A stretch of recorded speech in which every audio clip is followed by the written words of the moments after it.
Hello mga kasari, for today's video ay nagligpit po ako sa aking mga paninda dahil sa malakas na ulan na dala ni Bagyong Basyang. At kahit na malakas yung ulan, may bumibili pa rin pakunti-kunti. Thank you Lord.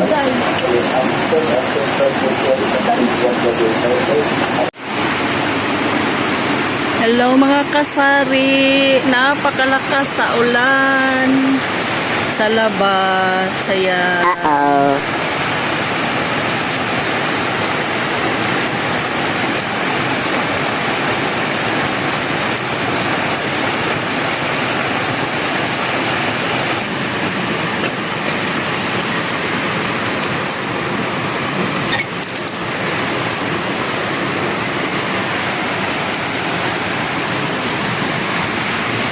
Lakas ang ulan. Signal number 1 po dito sa amin sa Bye-bye Leyte.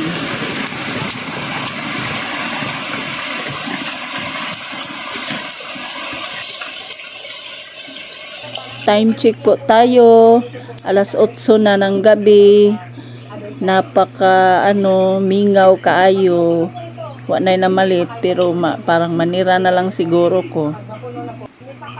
Tungod sa kakusog sa uwan, nangatog naman siguro mga tao, nanuksok na.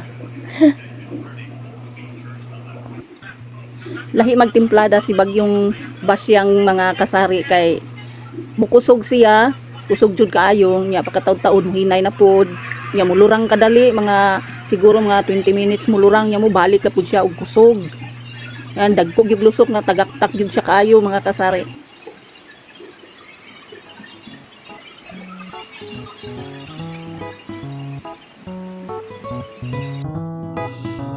Hanggang dito na lang ang video ko mga kasari kasi magsara na ako. Time check tayo.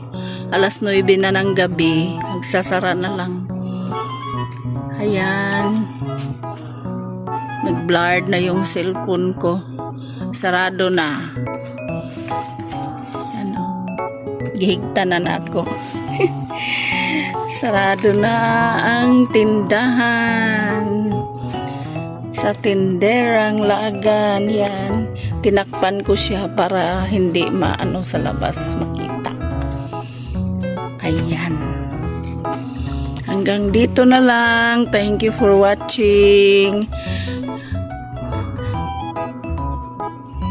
Sasara na.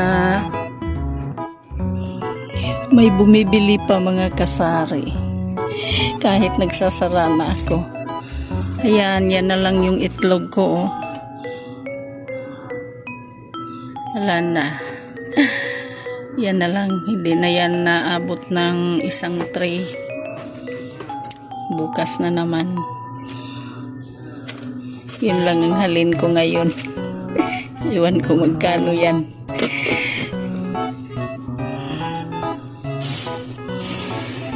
Thank you for watching.